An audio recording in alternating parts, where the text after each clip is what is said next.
Bismillahirrahmanirrahim. Subhanaka la ilma lana illa ma 'allamtana innaka antal alimul hakim. Allahumma shalli wa sallim ala sayyidina Muhammad wa ala alihi wa sahbihi ajmain. Amma ba'du. Yang sangat saya hormati Dekan Fakultas Kedokteran UGM, juga tri dari Profesor Zaini, Profesor Ova Amelia, yang terhormat Dr. Naini, Dr. Profesor Dr. Madharina Zulia, dan semua yang hadir, termasuk teman kami Dr. Zulfikar, semua teman-teman kru, semua yang dari UGM, semua pendengar yang sangat saya hormati. Saya tidak akan cerita tentang perspektif kesehatan karena ini wilayah yang menangani kesehatan. Mereka lebih spesifik, lebih tahu. Tapi saya akan cerita tentang sejarah kurban. Tanggal 17 Juli yang lalu kami pas sowan Pak Quraish Shihab. Beliau adalah teman Profesor Zaini, abahnya Mbak Ova ketika di Al-Azhar. Ketika Profesor SMA di sana, Pak Quraish, itu Pak Zaini kakak angkatannya. Jadi dekat sekali, dan alhamdulillah kemarin Mbak Najwa juga sambung langsung sama Profesor Ova lewat adik saya, Mama itu. Dan ini itu Bufa, sangat penting ya. Jadi kalau dalam tradisi agama itu silaturahim adalah menyambung sesuatu yang seharusnya tersambung. Saya masih ingat pesanan Pak Zaini, berkali-kali beliau bilang saya, agama yang masuk negara enggak konflik itu diantaranya paling spesial itu Indonesia, karena para wali ini mendampingi kultur daerahnya tapi tidak benturan. Misalnya kalau orang Jawa dulu pakai sesajen di sawah-sawah, katanya dimakan penunggunya. Ya penunggunya sawah itu kalau dulu ya pikirannya itu makhluk gaib. Di era modern ya penunggunya itu ya kambing, ayam itu. Jadi ya memang yang makan itu akhirnya. Tapi dulu itu aneh, diistilahkan dimakan penunggunya. Kalimat penunggu itu apa ya gak jelas, apa dengan tanda petik, apa penunggu betul gak jelas. Wali-wali datang tidak mengkafirkan itu, tapi terus dirubah jadi sedekah ke tetangga-tangga. Jadi kultur itu enggak dilawan tapi cukup diubah. Jadi makani demit menjadi sedekah ke tetangga. Nah, cerita kurban juga seperti itu. Dulu tokoh-tokoh Quraisy, penunggu Ka'bah, itu dulu sudah ndak tauhid, sudah musyrik kalau dalam bahasa agama. Itu di mana-mana termasuk kebutuhan pokok manusia itu kalau kumpul-kumpul itu makan-makan. Itu mulai dulu. Terus korbannya itu ya pasti perempuan mulai dulu. Jadi hanya bagian masak, boleh makan nanti ngenteni luyan itu, ngenteni bekas-bekasnya. Sehingga yang nyortir Abu Jahal CS itu. Jadi yang kurban harus hewannya bagus, spesial, bahkan nggak boleh dikawinkan. Hewan yang mau dikorbankan itu nggak boleh dikawinkan, nggak boleh pernah dikendarai, nggak boleh pernah dipakai bajak sawah dan sebagainya. Semuanya serba spesial. Nanti dikorbankan di Ka'bah, yang dijual Ka'bah. Nah pertanyaannya, Ka'bah ini nggak pemakan daging, yang untung ya ketua-ketuanya ini, karena Ka'bah tidak doyan daging. Dan itu ya di atas namakan Allah, ini demi taqarrub ilallah, demi itu. Sehingga mereka bilang waqalu hadhihi an'amu wa harsun hijrul la yat'amuha illa man nasa'u bisamihim. Ini hewan kurban harus spesial dan yang berhak makan hanya orang-orang spesial, yaitu para penunggu Ka'bah, para sadanatul bait. Tapi karena mereka sudah tidak benar, tidak jujur, Islam mau merubah tradisi itu. Tapi kalau tradisi itu dirubah, maka Islam akan terkenal pelit, karena dari acara makan-makan menjadi tidak ada makan-makan. Jadi kadang kebenaran itu harus diganti dengan sesuatu yang tidak ekstrim, karena tadi dari acara makan-makan menjadi sama sekali nggak makan-makan, maka terus diganti oleh Islam dengan kalimat udhiyah, dengan kata kurban. Nah, kenapa itu harus terjadi? Karena kurban itu sebetulnya syariatnya Nabi Ibrahim, di mana orang Mekah itu memang turunan Nabi Ibrahim, sehingga sisa-sisa makan-makannya masih. Cuma mulai ada melenceng, ada sesajen, ada khurafat, ada bid'ah. Kemudian itu mulai masalah. Terus Rasulullah Muhammad SAW datang ingin benahi itu. Tapi yang dibenahi adalah menghilangkan kemusyrikannya, bukan makan-makannya. Akhirnya diganti oleh udhiyah. Nah, kenapa ada kurban? Kalau dalam banyak literatur, Nabi Ibrahim alaihissalam itu nabi yang paling, dengan tanda kutip, mengklaim kalau beliau itu orang paling sayang kepada Allah, paling dekat kepada Allah. Enggak ada yang dicintai selain Allah. Beliau memaklumatkan itu baik secara lisan maupun di gemuruh hatinya, di bisikan hatinya, di detak jantungnya, pikirannya seperti itu. Pas itu beliau belum punya putra karena beliau termasuk lambat punya anak. Suatu saat ditakdir punya putra, yaitu Ismail. Pas seneng-senengnya jalan, pas seneng-senengnya punya anak, sama Allah disuruh nyembelih. Anak kamu harus kamu sembelih. Ibrahim kaget.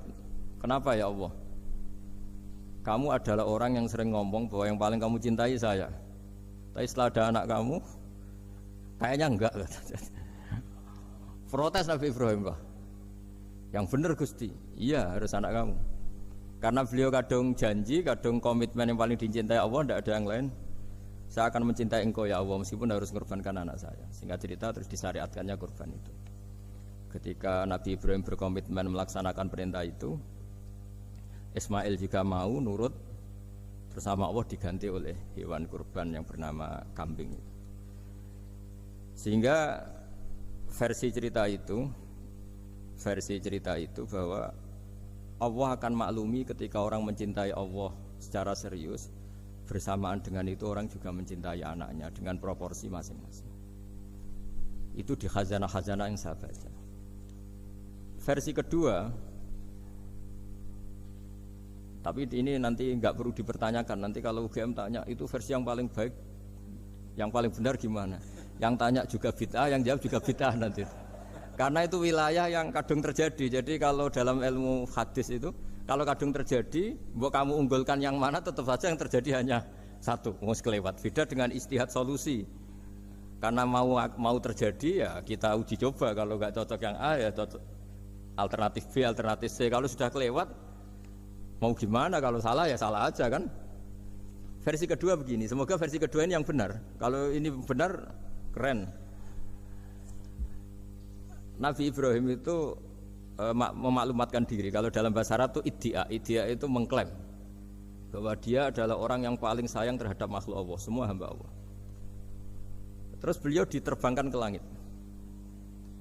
Ya karena UGM ini lembaga akademik, nanti saya baca teksnya. Kalau bahasa Arabnya itu takbirnya. Diterbangkan ke langit, ke alam malakut. Ya tidak usah ditanyakan, tanya terbang gimana, nanti ribet nanti itu. Setelah diterbangkan di langit, wa kadzalika nuri Ibrahim malakutas samawati wal ardh, diperkenalkan alam langit, terus dipertontonkan. Itu ada sekian hamba Allah yang nyabu, yang ngefly, yang dugem, pokoknya yang maksiat-maksiat itu. Ibrahim ditanya sama Allah, gimana itu mereka menurut kamu? Damirhum, habisi saja Allah. Mereka makan rezekimu, hidup di bumimu, tapi mereka tidak mengindahkan engkau. Matikan saja. Sama Allah diturutin. Jalan-jalan lagi sampai 3 kali peristiwa tempat-tempat maksiat itu dihabisin sama Nabi Ibrahim. Beliau minta sama Allah supaya itu dihabisin. Singkat cerita, terus beliau diturunkan sama Allah. Setelah diturunkan, ya Allah tidak jawab, tidak apa. Allah itu punya sunnah, punya tradisi, dengan nabinya itu tidak jawab. Suatu saat Nabi Ibrahim disuruh bunuh anaknya, disuruh nyembelih. Protes kan? Huwa samratu fuadi, ini kekasih saya, putra saya, kenapa engkau nyuruh membunuh? Terus kata Allah, kamu tidak ingat di malam kamu saya mi'rajkan melihat hamba-hambaku, dan itu yang bikin aku, dan saya cinta sama mereka yang bikin saya. Kamu enak saja minta dibunuh. Sengkerian gantian saya yang minta, kamu tidak nurutin gitu. Kamu pas minta saya tidak tak pikir, langsung tak turutin. Kenapa saya yang sekarang minta kamu mikir gitu. Tapi huwa samratu fuadi, itu buah hati saya. Dan memangnya makhluk-makhluk itu makhluk siapa? Saya yang bikin. Kamu enak saja nyuruh bunuh. Nah semenjak itu jadi kearifan kita. Makanya Mbak Ova ini kalau guyonan di dunia kiai, kalau ada majikan bentak pembantunya yang salah meletakkan piring atau gelas, pasti cara berpikir mesti pembantunya ada cantik. Karena kalau salah tok kok dia cantik, itu mesti mikir. Nggak bisa orang bentak orang cantik gitu. Jadi sama, misalnya saya janjian sama Gus Fikar, janjian Gus datang hari Senin gini-gini, ternyata beliau nggak datang. Kalau saya tidak punya utang, tidak atasan saya pasti marah. Sudah janji kok gini-gini. Saya bisa marah itu sebetulnya sebabnya itu dua. Saya kecewa dan dia tidak punya jasa. Tapi yang diomongkan hanya, wah, semua kamu khulful wa'di apa? Enggak tepat. Coba kalau ini atasan saya jadi dosen karena beliau misalnya. Saya punya utang beliau. Mbok nyulayani janji apa kan? Nggih mboten napa-napa kan. Sama. Ada majikan mencintai pembantunya karena sangat cantik, mana ada mencahno piring. Omahe dirubahno itu tidak apa-apa gitu kan gitu. Sama. Makanya ada guyonan di dunia kiai itu, ada anak perempuan kan enggak lazim ya, perempuan pakai GL Pro kalau dulu, mungkin sekarang pakai Ninja, pakai celana jin. Sopo iku wong luput suwo itu? Siapa itu perempuan kok gitu? Niku ponakane jenengan, Mbah. Astagfirullah, muga-muga pangeran nyepuro. Jadi langsung rubah dari maksudkan menjadi ndak karena keluarga. Nah, jangan-jangan kebencian kita pada maksiat itu oke, kita wajib benci maksiat, tapi tetap ada catatannya. Plus yang maksiat itu tidak orang yang terkait dengan kita. Coba kalau yang maksiat itu orang yang terkait dengan kita, itu anak kita, ponakan kita, mungkin istri kita, paling mintanya ya Allah ampuni, ampuni. Sama-sama maksiat, yang satu minta dihabisin, yang satu kita minta diampuni. Fair gak kita sebagai manusia? Tidak fair. Tidak fair. Nah, ya iya gak fair ya. Apa ya fair? Mikir.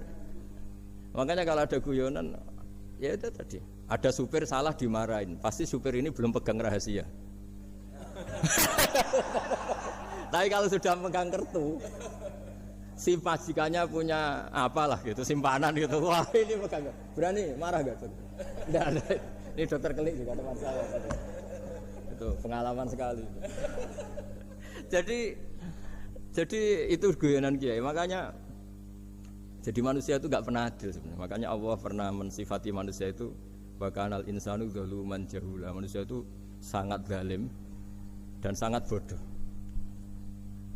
Kalau misalnya jenengan tanya, orang soleh pun itu gimana? Orang soleh asal manusia tidak nabi, itu ya mesti ada zalimnya. Makanya kalau dalam kitab hikam diterangkan, kitab hikam itu kitab yang olah manusia. Itu menyebut begini, manusia itu siapa? Dijawab, manusia itu mangkanat mahasinuhu masawiyah. Orang yang ketika baik saja salah, apalagi ketika salah. Kita misalnya punya toko laris itu. Doanya mustajab, laris, pembelinya banyak, kualitasnya bagus. Pasti ada toko sekeliling yang megap-megap karena orang sekarang ke kamu kan gitu. Sama di kampus ya gitu, kalau ada kampus besar yang lain pasti kemahjub, terhalangi karirnya di semua. Sehingga orang supaya terus merasa salah, Rabbana dzulamna anfusana, meskipun kita sedang benar pun. Saya termasuk kiai yang kalau ngelepas haji, mungkin yang haji itu mangkel. Karena saya tidak pernah muji-muji haji, meskipun saya melepas orang haji. Umumnya kiai kalau ada orang haji kan dilepas haji mabrur, tidak ada lain balasan kecuali surga. Saya itu karena pernah kecil, pernah dengerin masyarakat. Itu ngenes ketika si kiai pidato tadi ternyata ngenes. Ngenesnya seakan-akan surga itu hanya milik yang haji. Anak koyok kulo sepudi Gus wong kulo ora kelar haji. Semenjak itu setelah saya jadi kiai ya dendam juga. Akhirnya setelah saya jadi kiai kalau ngaji orang yang haji mabrur balasannya surga, orang yang fakir sabar juga surga, orang yang sering dimarahin istri juga surga. Katanya pokoknya surga terus. Sampai yang mau haji itu Gus gimana kok bahas kita kok sama dengan mereka? Ya karena saya ada ulama pesanan kata saya gitu. Jadi artinya gini. Ketika Anda muji ibadah haji, jangan kira yang ngenes tidak banyak, yang ngeluh juga banyak, karena mereka ada takdir gak mampu haji. Itu hebatnya Islam. Islam juga datang dengan solusi-solusi, misalnya Jumatan itu hajinya orang miskin, orang yang ingat Allah mulai subuh sampai matahari terbit juga sama dengan umroh. Jadi karena tidak semua orang itu mampu haji. Jadi itu Islam. Jadi nanti tak bacakan. Jadi versi kedua itu Nabi Ibrahim diperingatkan Allah bahwa tidak seperti itu cara mengelola hambaku. Nah, Islam ini kata Allah anit tabi' millata Ibrahim hanifa. Referensinya Islam, mentornya Islam itu Nabi Ibrahim. Sehingga kita alhamdulillah punya sejarah wali songo. Saya punya orang tua Kiai Nur Salim itu sayang sekali sama umat, Mbah Mun juga gitu. Saya sama Profesor Zaini itu sudah mulai tahun 2000 terus tiap hari ketemu juga nggak pernah kecewa. beliau itu pernah disalahpahami, mungkin Bu Ova belum dengar ini. Pernah disalahpahami karena beliau itu tangan kanannya kan agak kuat. Jadi kalau ngambil apa itu pakai tangan kiri. Itu pernah disalahpahami ya, mungkin orang hasud karena tidak mengkonfirmasi langsung mengklaim beliau itu kiai, profesor, kalau apa-apa pakai tangan kiri. Kira-kira pertanyaan sunnah rasulnya mana kan gitu. Beliau itu ya hanya corong Jawa itu berambang, agak nangis tapi tidak sampai keluar air mata tapi berambang. Terus beliau bilang gini ke saya seharusnya gimana Mas Pak? Ya kalau Pak Zain ingin jadi wali tidak usah menjelaskan. Kalau Pak Zain ingin menjelaskan berarti ingin diakui makhluk. Tapi kalau nggak dijelaskan mereka salah paham terus. Tapi cepat jadi wali karena sudah mulai mengabaikan apa kata mereka. Tapi kalau menjelaskan ya enggak. Ya lama jadi walinya, tapi bagusnya orang nggak salah paham. Pak ini tertawa-tawa. Jadi wali apa enggak? Jadi saya tuh lama sekali sekamar dengan beliau ada di Badan Wakaf ya Mas Fajar ya. Badan Wakaf yang atas itu kan dulu tempatnya Pak Rektor kan kosong. Nah, itu kita tempati sama Pak Zaini bertahun-tahun tiap hari diskusi. Dan nggak pernah ceritanya beliau itu penting. Karena seneng guyon, memang khasnya ulama itu seneng guyon. Kemarin saya ketemu Pak Kures, beliau cerita, saya ini punya idola Gus Pak. Kalau manggil saya Gus kadang ya Pak. Dulu beliau doktor filsafat, lama-lama jadi Syekhul Azhar. Itu kalau ke kuliah pakai bis, kata Pak Kures pakai bis. Suatu saat di Al Azhar itu kan beda dengan di yang lain ya, agak-agak modern. Si gurunya ini, beliau itu karena banyak yang berdiri, beliau duduk ada perempuan berdiri, terus yang lelakinya berdiri, terus jatah duduknya dikasihkan perempuan. Perempuannya itu pakai pakaian yang agak minim, agak seksi lah, agak minim. Terus si Syekhul Azhar tadi saat itu belum Syekhul Azhar, punya 2 permen. Ini ceritanya Pak Kures punya 2 permen, terus yang satu sudah dibuka, yang satu masih bungkusan, masih ditawarkan. Silakan Mbak kamu milih yang mana? Milih yang masih itu. Padahal bukanya itu supaya lebih gampang. Ternyata milih yang masih bungkusan. Kenapa Mbak? Ya ini lebih steril karena pakai bungkus. Oh iya. Itu pelajaran itu. Terus Pak Kures nantang saya. Gus Pak punya enggak cerita tandingan? Wah kalau saya kebalikannya Pak.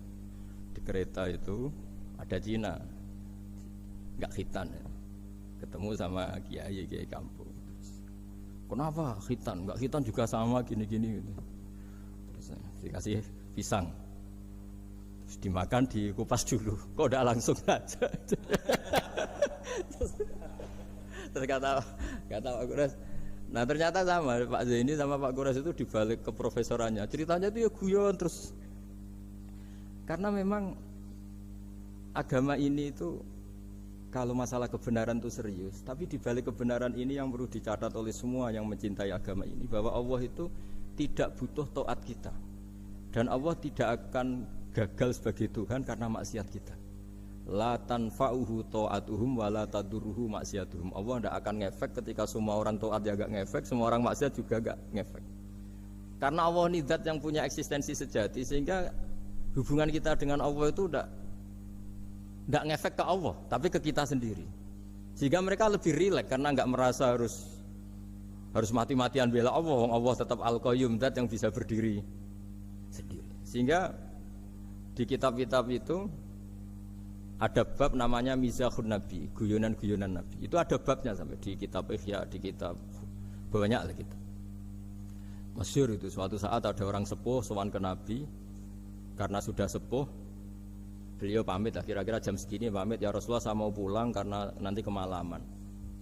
Karena beliau jalan kaki yang orang sepuh. Kata Nabi, dah tenang saja di sini, nanti pulang kamu udah jalan kaki. La ahmilan naki alab ninakoh, nanti kamu tak naikkan anaknya unta. Pikirannya orang sepuh tadi namanya anak unta itu ya kecil. Wa ma fa'altu bibninakoh, apa yang bisa saya lakukan dengan anak unta? Sudah tenang saja. Setelah beliau ngaji lama, ya dikasih unta tua itu. Silakan kamu bawa unta saya ini. Ini kan unta tua, ada anak unta. Ya meskipun tua ya anaknya unta kata Nabi. Ya tapi cerita saja. Meskipun tua juga anaknya unta. Jadi agama itu rileks. Nabi Ibrahim kembali lagi ya karena syariat Ibrahim. Nabi Ibrahim itu pernah minta supaya nyawanya itu diperpanjang karena beliau ya, umumnya orang itu kan ingin nyawa panjang, ingin umurnya panjang. Beliau yakin penting nyawa panjang, umur panjang. Allah tidak jawab gak apa. Suatu saat ada tamu, orangnya itu sepuh sekali. Nabi Ibrahim karena orang yang sangat menghormati tamu dikasih kurma, apa itu? Anggur. Itu setiap dimakan dikunyah meler lagi keluar. Karena sudah sepuh, nggak ada giginya, dikunyah keluar lagi. Itu jawabnya Nabi Ibrahim, ya Allah, masuk lagi ke kamar, sholat lagi, mengcancel doa panjang umur. Katanya Ibrahim, oh jenengan jawab toh. Gitu. Artinya kalau ingin tua sekali ya nasib kamu kayak itu gitu. Jadi karena beliau tahu itu jawaban terus masuk kamar, oh jawab tuh Gusti jenengan, terus membatalkan doanya. Itu Nabi Ibrahim. Kalau orang sekarang enggak, ndonga ngarani, ya tua ya tetap sehat, tetap wah itu. Itu lebih ribet itu. Iya, jadi karena doa itu kalau enggak diperjelas itu ya repot. Ini cerita supaya kita berislam itu ceria. Saya Mbah Mun itu meskipun kiai top, senengannya nggih guyon bapak saya. Tapi guyon itu ada yang wajib. Saya dulu itu janggal. Ini cerita ya, mungkin kalau di kampus-kampus umum agak asing, tapi ini cerita. Nuduh zina itu dosanya besar sekali. Saya ulang lagi, nuduh orang lain zina itu dosanya besar sekali. Disebut bab qadzaf. Saya pernah menjumpai 3 kiai besar Bu Ufa, 3 kiai besar. Kiai top semua. Di majelis itu ada gosip bahwa si A itu punya selingkuhan sama Sri itu misalnya atau dengan siapa lah, dengan perempuan. Itu kalau di Arab itu senengannya pakai Salma, Laila Majnun Salma. Kalau di Jawa itu kasihan korbannya itu. Ya, tapi itu contoh saja. Itu si Kiai 3 tadi gak ngefek, malah tanya gini, loh apa perempuannya cantik? Wah cantik sekali Mbah. Cantiknya sampai kayak apa? Malah bicara cantiknya perempuan. Saya itu ya pertama iskal. Ini kiai kok bakas orang apa? Cantik. Orang ayu ya. Setelah majelis itu bubar, yang penggosip tadi ya yang gosip ini gak kiai, yang pembisiknya ada kiai, yang gosip ini gak kiai. Cuma kiai 3 ini posisi mendengar. Tapi malah tanya cantiknya tadi. Singkat cerita seorang itu pulang bilang gini, Gus. Itu kalau saya bilang iya dengan gosip itu, saya ikut qadzaf, saya ikut menuduh orang lain zina. Itu dosa besar. Selain itu saya kiai, kalau saya bilang iya dianggap membenarkan. Maka untuk mengalihkan enggak bicara nuduh, jadi guyon tadi. Jadi guyonnya itu, karena kalau kita tadi bilang iya, artinya mengiyakan. Dan itu artinya qadzaf, punya dosa besar karena nuduh orang lain zina. Diperparah dia kiai besar, kan orang menjadi percaya karena yang ngomong bukan penggosip lagi, tapi ya. Maka dialihkan tadi, loh ayo nucung. Sampai segitunya kearifan. Sehingga dulu ketika Ma'is itu seorang sahabat yang pernah salah besar. Itu Nabi ketika beliau ada gosip salah gitu ya, Nabi masih jangan-jangan kamu hanya mimpi, Cung. Jangan-jangan kamu hanya megang tapi tidak sampai zina. Sampai terakhir Nabi tanya, "Afi aklikaseun, jangan-jangan otak kamu itu sudah agak error." Saking tidak inginnya Nabi mempercayai hal-hal seperti itu. Nah, problem kita di zaman sekarang justru kadang nyari-nyari supaya tahu buktinya. Yang dulu para orang soleh menghindari bukti itu supaya enggak suudzon, sekarang orang mencari-cari bukti. Padahal itu dilarang, wala tajassasu, orang enggak boleh mencari-cari kesalahan orang lain. Nah, itu kearifan yang saya dapatkan dari Bapak, dari Mbah Mun, dari Pak Zaini, dari Pak Gures. Mereka orang-orang yang luar biasa menghindari ngomong penting. Sekarang itu orang banyak yang sering ngomong penting. Sebenarnya itu malah salah. Karena kalau ngomong penting itu vonis terhadap orang lain. Tapi kalau kamu rileks, tidak. Nabi dulu itu rileks sekali. Ketika beliau ngaji gini, terus ada pemuda lewat bawa cangkul mengabaikan pengajian Rasulullah. Banyak sahabat bilang, celaka orang itu, ada Nabi ngaji kok tidak ikut. Jawabannya Nabi unik. Jangan-jangan dia punya keluarga yang harus kerja, dan kalau harus kerja untuk nafkah keluarganya itu juga ibadah. Itu ya sunnah saya.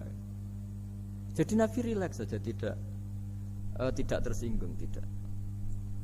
Nah, kenapa kita butuh rileks? Karena kebenaran sekali dipaksakan itu jadinya benturan. Dan itu wali-wali Songo itu dulu sudah berpikir seperti itu. Sehingga Pak Zaini yang sering ngendikan sama saya, kita ini bisanya mengikuti Mas Ba, kalau manggil saya Mas, tidak bisa benturan. Sehingga tadi ada modifikasi dari sesajen menjadi sedekah, dari apa menjadi apa. Jadi tidak langsung benturan. Dan itu khazanahnya, bacaan-bacaannya banyak sekali. Termasuk peristiwa Udhiyah tadi. Jadi dulu kurban itu dipakai ajang orang-orang tokoh Quraisy supaya dapat daging yang bagus di atas namakan Ka'bah. Jadi agama ini dijual mulai dulu. Kunane kuno agama ini dijual. Dan agama mulai dulu ya prospek. Ka'bah itu bisa menyedot wisatawan berapa, wisata religi. Sehingga dulu ada Ka'bah tandingan, perhitungannya juga ekonomi. Jadi mulai dulu itu ya sudah seperti itu, mau apa Mang Allah bikin dunia seperti ini. Jadi dulu mulai dulu agama itu ya sampai orang Yahudi gak mau iman sama Nabi ya pikirannya sederhana. Kalau saya tokoh banyak yang sowan, banyak yang ngasih-ngasih. Kalau saya ikut Muhammad, saya anak buah, yang ngasih saya siapa? Jadi perhitungannya juga ekonomi. Jadi ketika Abraham mau bikin apa Ka'bah tandingan, itu perhitungannya juga ekonomi. Jadi ribet kan memang kalau manusia itu sudah ribet. Tapi Islam ini datang bukan untuk itu, tapi memaklumi itu. Itu hebatnya Nabi Ibrahim. Ketika beliau berdoa, ya Allah, keluarga kami saya tempatkan di Mekah. Rabbana liyuqimus sholata faj'al af'idatam minan nasi tahwi ilaihim warzuqhum minas samarat. Cuma menurut Islam dibalik, ya Allah, kita ini ingin anak-anak kami ini bersujud kepada Engkau, ingin anak-anak kami ini melakukan sholat. Tapi mereka ini manusia yang untuk ketahanan hidupnya butuh makan, butuh rizki, butuh ekonomi. Maka tolong ekonominya dijaga ya. Jadi dibalik, demi sholat menjaga ekonomi. Jangan dengan demi ekonomi meninggalkan sholat. Jadi dibalik, jadi demi sholat menjaga ekonomi. Juga termasuk menjaga politik. Andaikan tidak ada orang Islam yang cakap politik, terutama yang soleh-soleh, kemudian negara bikin aturan ala mereka, sholat dianggap larangan, pengajian dengan larangan, juga repot. Makanya mulai dulu kiai-kiai itu ya politik, karena nggak ingin negara ini diatur oleh orang yang anti sholat, anti agama. Karena kalau negara terserah yang sedang jabat, kemudian yang jabat tidak soleh, bisa nganggap maksiat-maksiat tidak ilegal, yang pengajian justru ilegal. Nah, di sini kenapa banyak orang-orang soleh dulu ya rata-rata ya berpolitik mulai sebelum kemerdekaan sampai setelah kemerdekaan. Jadi itu ada filosofinya. Nah, bahwa ada oknum-oknum yang tidak seperti itu ya monggo, itu oknum. Tapi sebetulnya awal-awalnya kenapa banyak orang soleh yang politik, karena nggak ingin negara ini dipimpin oleh orang-orang yang anti agama, anti kebaikan. Sehingga berkahnya apa? Berkahnya negara ini berkonstitusi secara Islami.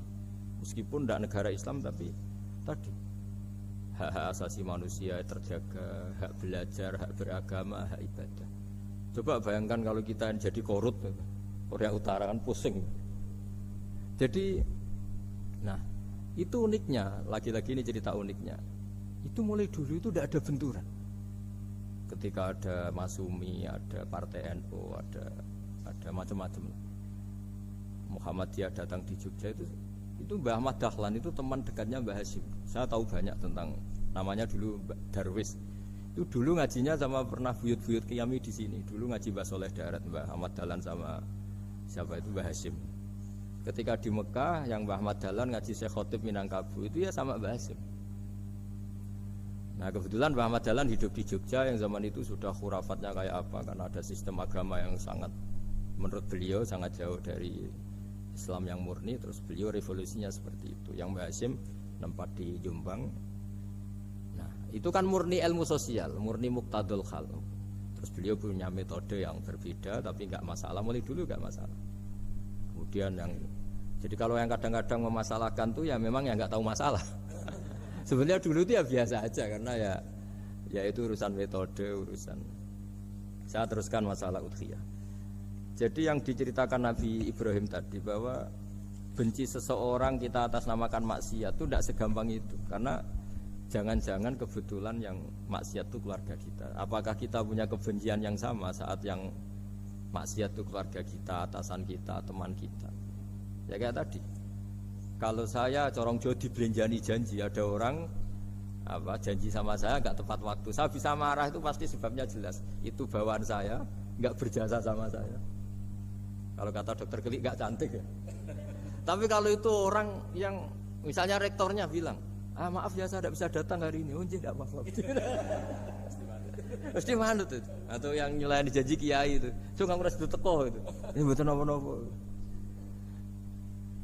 Gayanya aja kita marah karena full wadi apa ingkar janji.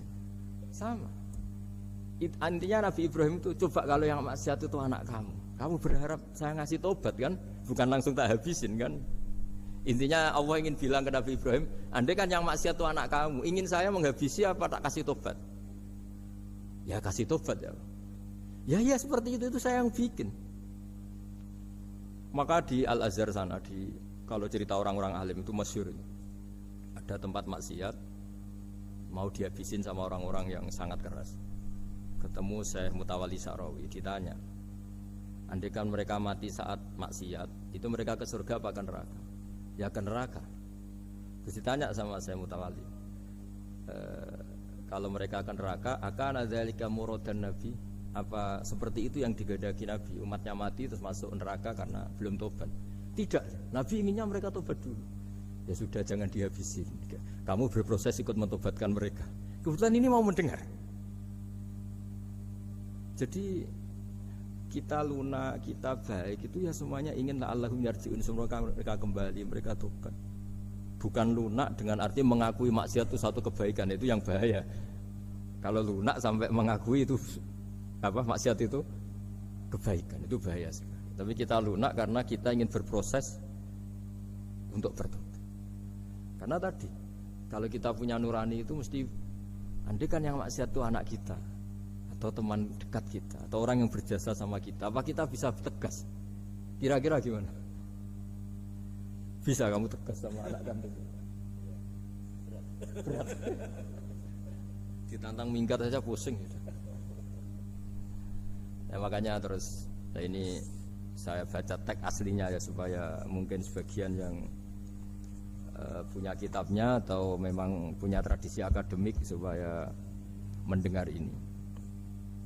Saya baca ini versi yang kedua ini di kitab Hikam.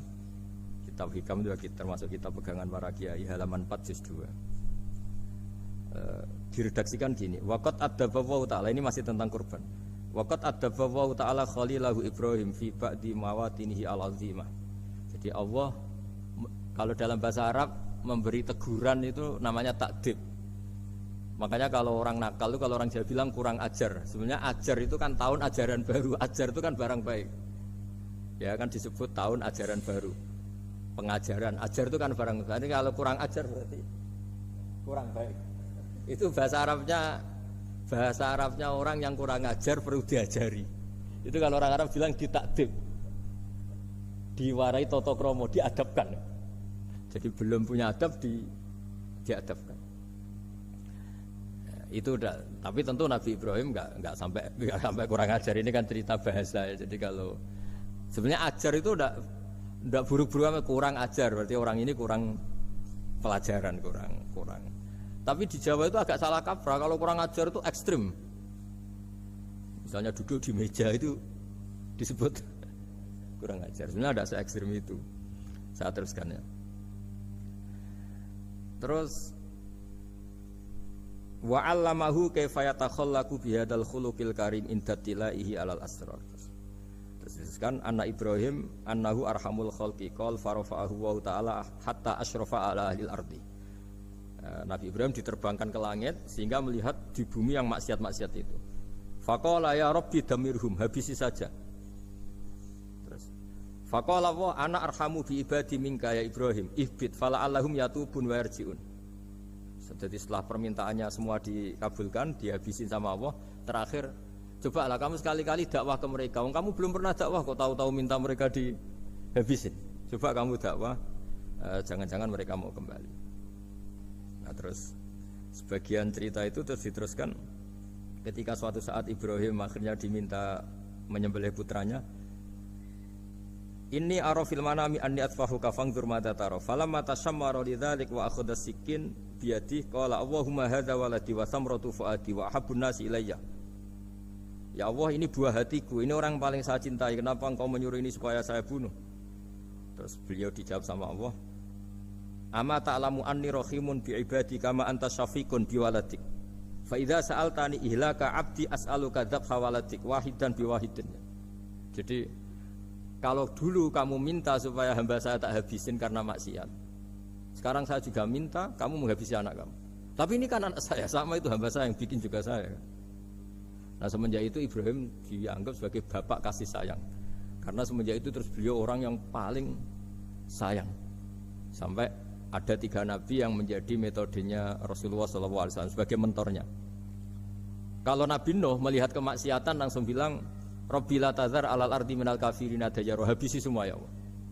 Tapi kalau Nabi Ibrahim apa? Faman tabi'ani fa innahu minni wa man asani fa innaka ghafurur rahim. Orang yang ikut saya ya karuan kelompok saya, dan yang sebelum ikut semoga engkau mengampuni. Tentu lewat proses dakwah, lewat proses. Nah, Wali Songo, kembali ke Wali Songo dan para guru-guru kita, itu seperti itu semua. Jadilah Islam yang di Indonesia, Islam rahmatan lil alamin, itu konstruksinya ya dari ilmu-ilmu seperti itu. Bacaannya seperti itu. Karena ternyata kita tegas tadi ujung-ujungnya karena itu tidak cantik, tidak atasan kita, tidak berjasa sama kita. Kamu kalau ada supir telat, supir kok telat datang kantor gitu, pasti supir itu belum pegang rahasia. Setelah pegang rahasia tak jamin aman itu meskipun telat. Karena lebih ngeri mesti. Artinya manusia itu kayak apa ngeklaimnya tegas, disiplin, objektif. Kira-kira iya apa enggak? Enggak lah kayaknya ya. Ya pasti tadi. Nah itu yang makanya bapak saya kalau guyon sama saya itu, kan umumnya orang itu kalau di dunia kiai muji istiqomah. Istiqomah itu konsisten jadi imam masjid, konsisten jadi guru, jadi apa. Kalau bapak itu sering guyon ke saya, iku istiqomah apa mau digenti wong liya katanya. Artinya di balik istiqomah itu juga ada catatan lain. Jangan-jangan ambisi gak mau diganti orang lain. Jadi artinya manusia itu dalam benar saja ada unsur salahnya, apalagi pas salah gitu maksudnya. Nah ya pas benar saja ada unsur salahnya, apalagi pas salah. Nah, itulah dengan sudut pandang seperti ini adalah orang terus gak gampang menghakimi orang lain. Karena manusia yang baik adalah cukup dia merasa aibnya banyak, salahnya banyak, kemudian itu menyibukkan dia dari mencari-cari aibnya orang lain. Makanya kalau dalam cerita Ibrahim alaihissalam, karena kurban itu identik dengan syariatnya Nabi Ibrahim. Ini saya punya catatan yang kemarin tak baca juga di Jakarta. Itu suatu saat Nabi Ibrahim itu didatangin orang Majusi dulu. Orang Majusi itu ya tidak beragama.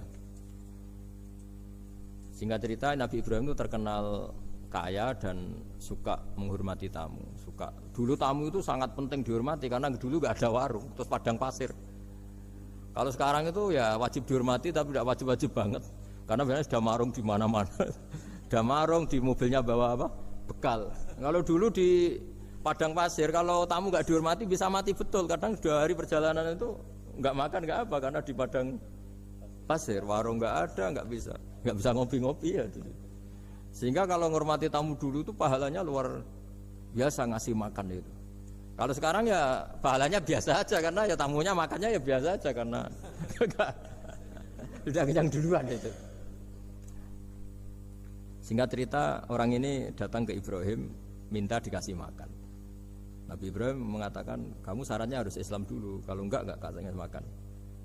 Karena Ibrahim itu seorang nabi dan beliau komitmennya seperti itu, si tamu tadi putus asa. Akhirnya walla itu ya sudah meninggalkan Ibrahim. Setelah beberapa jangkah Allah bilang ke Nabi Ibrahim, orang itu umurnya berapa tadi bilang ke kamu? 50 tahun. Pernah enggak orang itu kelaparan? Kata Allah, enggak, baru ini kelaparan. Terus kata Allah, mundu khamsina sanatan nut'imuhu ala kufri. Falau nawal tahu lukmatan min ghairi antu talibahu bitahiri dinik lakana ahsan. Orang itu umurnya 50 tahun. Itu ya tak kasih makan padahal dia Majusi. Kamu baru diminta sehari saja minta syaratnya Islam. Terus itu ada di kitab apa Ar-Risalah Al-Qusairiyah di halaman 262. Jadi cuma dulu itu motifnya semuanya agama, bukan atas nama demokrasi atau kebebasan beragama. Karena dulu itu orang dulu itu kan saking sayangnya Allah, apa-apa konstitusinya ya perintah Allah. Dan ternyata perintah Allah seperti itu, akhirnya dipanggil. Kemana ya Majusi ke sini tak kasih makan. Terus Majusi akan kaget. Ada apa? Kenapa kamu rubah? Ditegur Tuhan. Iya, ditegur Tuhan. Jadi dan alhamdulillah saking simpatiknya orang Majusi tadi akhirnya masuk Islam. Sama itu kan mirip orang Yahudiyah atau Yahudi itu yang tanahnya itu diambil ya sama Amr bin As untuk perluasan masjid di apa? Mesir. Ya ketika lapor ke Sayyidina Umar, ngiranya itu kan dibenarkan perluasan masjid, ternyata Umar belain yang Yahudi. Iya, yang punya tanah harus dikembalikan tuh haknya. Jadi Islam itu menghormati hak kepemilikan meskipun itu milik non muslim. Jadi kata Allah, mut khamsina sanatan nut'imuhu ala kufri. Falau nawal tahu lukmatan min ghairi antu talibahu bitahiriti ini. Bu dikasih makan aja, tidak usah nyuruh ganti agama. Wong saya saja yang Tuhan. Ngasih makan dia sudah 50 tahun. Tanpa syarat. Tanpa syarat.